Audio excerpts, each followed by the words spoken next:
आज हम लोग एक्सप्लेन करने वाले हैं the hills have eyes 2 movie. इस मूवी का पहला पार्ट चैनल पे पहले ही डाल चुके हैं, लिंक डिस्क्रिप्शन में है। वैसे तो जरूरी नहीं है, पर वीडियो को लाइक या डिसलाइक जरूर करें। कहानी की शुरुआत में एक औरत को दिखाया जाता है। इसे म्यूटेंट के लीडर हेडस ने न्यू मैक्सिको डेजर्ट के एक गुफा के अंदर कैद करके रखा है, क्योंकि वह उस औरत से एक म्यूटेंट बेबी चाहता था। लेकिन आज जब वह म्यूटेंट बेबी को जन्म देती है तो वो मरा हुआ होता है। तभी पापा म्यूटेंट उस औरत को मार डालता है। इसके बाद बताया जाता है कि 2 साल पहले एक अमेरिकन फैमिली ने न्यू मैक्सिको डेजर्ट में रॉन्ग टर्न ले लिया था, यानी कि गलत मोड़ ले लिया था, और सेक्टर 16 की एक मिलिट्री एरिया में चले गए थे, जहां पर सुबह होने से पहले उनके आधे से ज्यादा फैमिली का मर्डर हो चुका था। इसे हमने मूवी के पार्ट 1 में देखा था। उस घटना के बाद मिलिट्री ने वहां पर सर्च ऑपरेशन किया, लेकिन वहां उन्हें कुछ नहीं मिला। इसीलिए मिलिट्री ने मॉनिटर सिस्टम इंस्टॉल करने के लिए एक टीम भेजी थी। इसमें कर्नल रेडिंग और 3 साइंटिस्ट शामिल थे। इसके बाद 2 साइंटिस्ट रिल्सन और हान को दिखाया जाता है, जो नई मैक्सिको डेजर्ट में मॉनिटर सिस्टम को इंस्टॉल कर रहे हैं। इसी बीच इनके मेन जंक्शन में कुछ खराबी आ जाती है,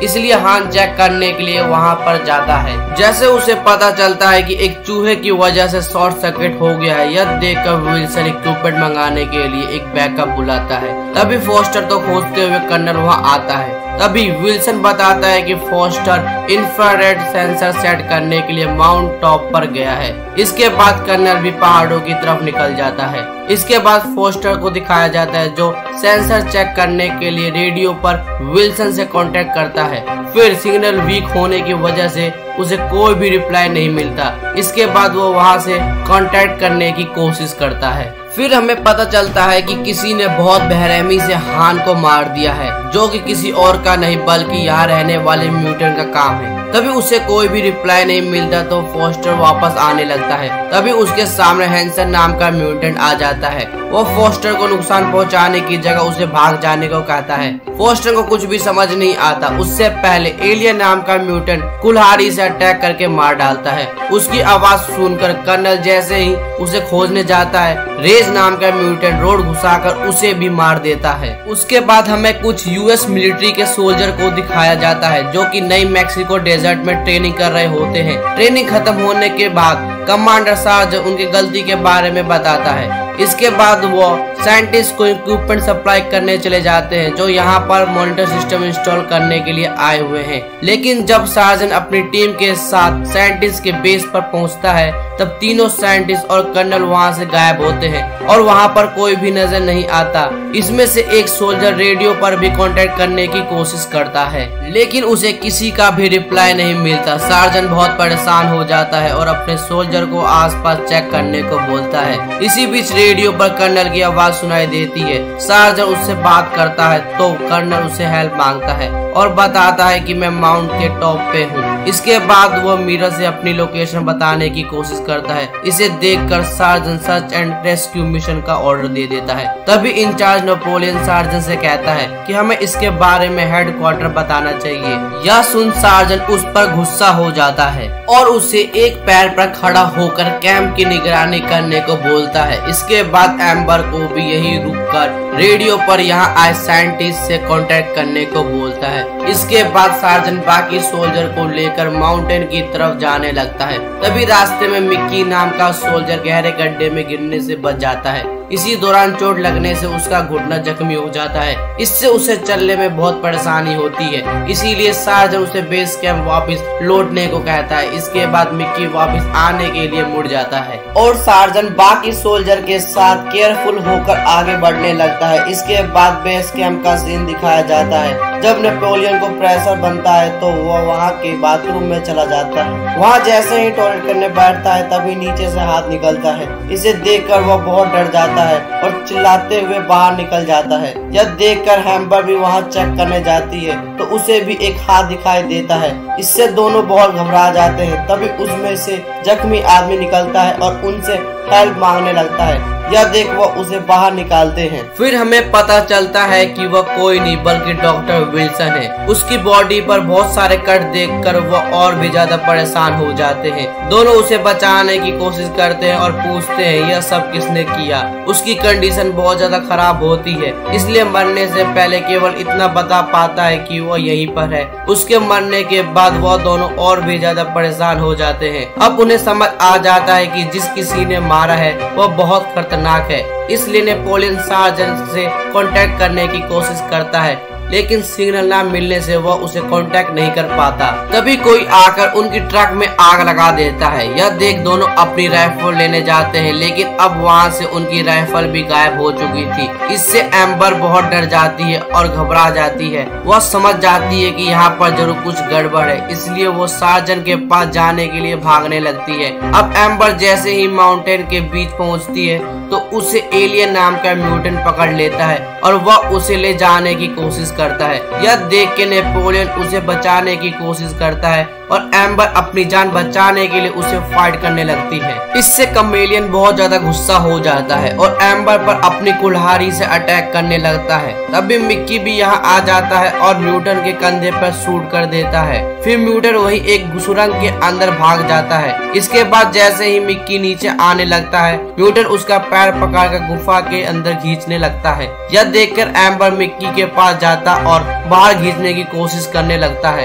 अब नेपोलियन भी यहाँ आ जाता है और उसकी जान बचाने के लिए दोनों उसे बाहर खींचने लगते हैं, लेकिन म्यूटेंट उसे अंदर खींचने में कामयाब हो जाता है। इससे दोनों बहुत डर जाते हैं और दुखी हो जाते हैं। वही सार्जन माउंटेन पर जाता है तो वहाँ पर उनको डेड बॉडी मिलता है, जिसे चेक करने पर पता चलता है कि वह बॉडी डॉक्टर फॉर्सेट की है, जो यहाँ पर मॉनिटर सिस्टम वाली टीम के साथ आया था। उस डेड बॉडी को देखकर सार्जन को खतरे के बारे में पता चल जाता है, इसलिए वो अपने सभी सोल्जर को राइफल लोड करने को बोलता है। वो लोग एम्बर से कांटेक्ट करने की कोशिश करते हैं, लेकिन रेडियो पर सिग्नल नहीं मिल पाता। लेकिन तभी इन्हें रेडियो पर कर्नल की आवाज सुनाई देती है। इसकी आवाज सुनकर सार्जन समझ जाता है कि वह जख्मी हालत में है, इसीलिए वो क्रैंक और स्पाइडर को अपने साथ ले जाता है और मिसी स्टेप और डेल्मर को दूसरी ओर भेजता है ताकि कर्नल को खोजने में आसानी हो सके।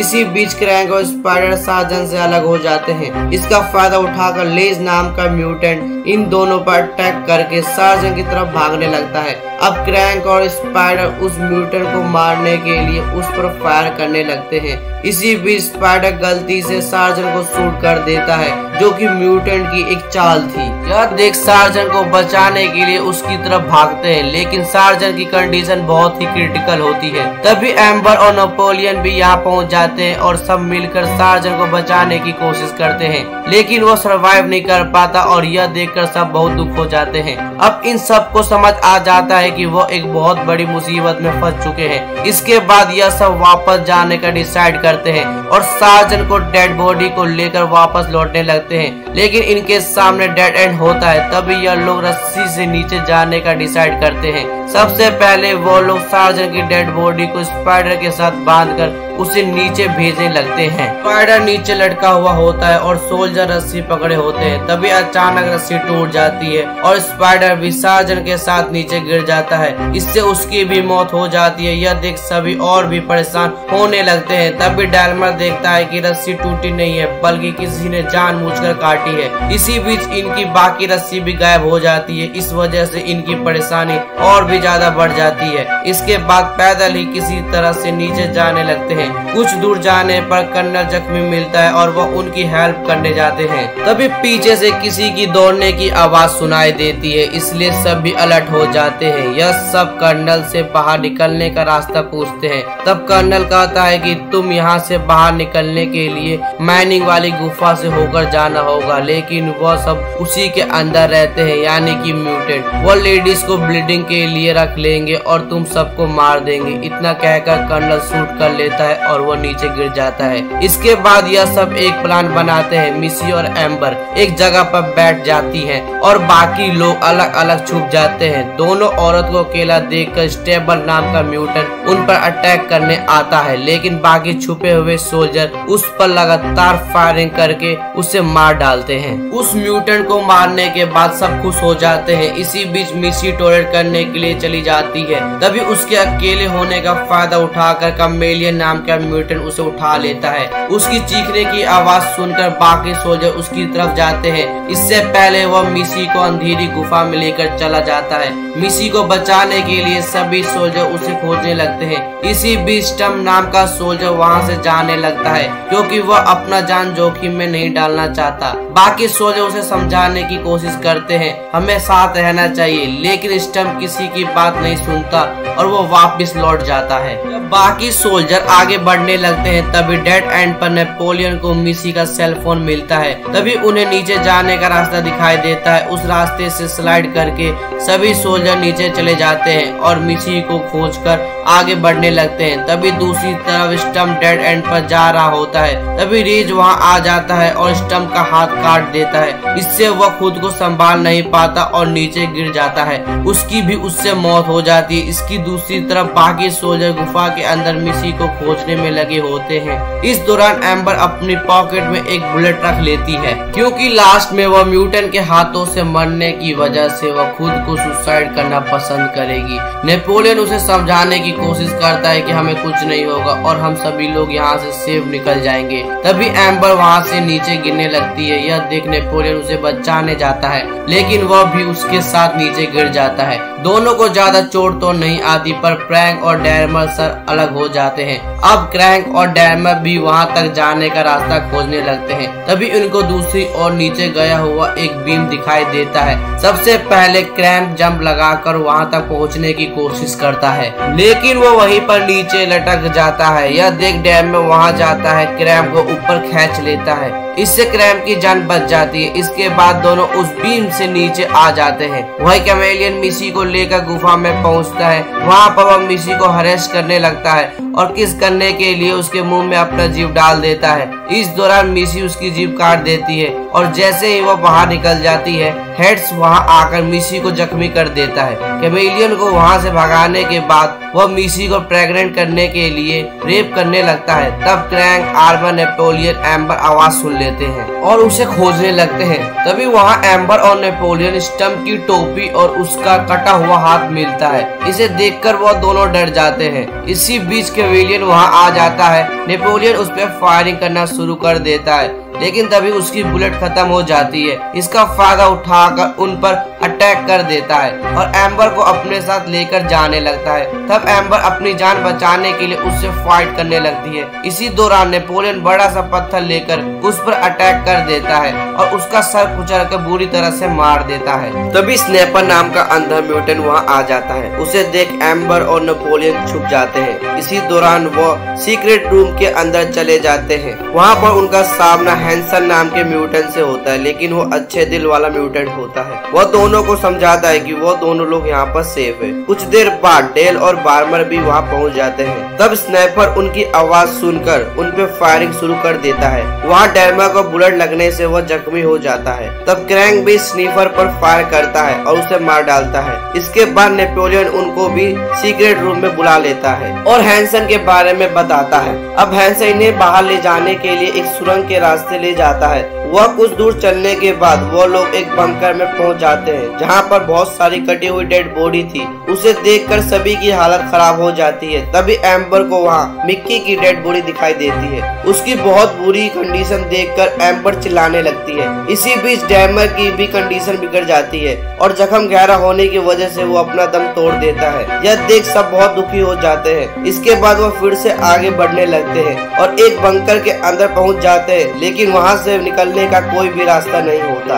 यह देख क्रैंक हैंसन पर गुस्सा करने लगता है, क्योंकि उसे लगता है वो उसे फंसाने की कोशिश कर रहा है। तभी उसकी नजर वहाँ पर रखे डायनामाइट पर पड़ती है। तभी यह देख क्रैंक बहुत खुश हो जाता है। उसे लगता है कि उस डायनामाइट की वजह से वो बाहर निकल सकता है। हैंसन क्रैंक को उसे टच करने से मना करता है, लेकिन क्रैंक उसकी बात नहीं मानता। वो डायनामाइट के बॉक्स को लेकर जैसे ही जाने लगता है, उसमें लगा हुआ सर्किट जो कि एक ट्रैप होता है वो नीचे गिर जाता है और डायनामाइट का बॉक्स ब्लास्ट हो जाता है। इससे क्रैंक की भी मौत हो जाती है। जब एम्बर और नेपोलियन उसे खोजने जाते हैं तो मिसी की चिल्लाने की आवाज सुनाई देती है। इसके बाद दोनों मिसी की आवाज फॉलो करते हुए आगे बढ़ने लगते हैं। तभी वहाँ पर छुपा हुआ लेस दोनों पर अटैक कर देता है, लेकिन नेपोलियन उसे खंजर से जख्मी कर देता है। इसके बाद एम्बर राइफल से अटैक करके उसे मार देती है। फिर वो दोनों आगे बढ़ जाते हैं तो इनको मिसी मिल जाती है। इसे हेडेस ने बांध कर रखा था। मिसी को बचाने के लिए एम्बर एक ट्रैप बनाता है।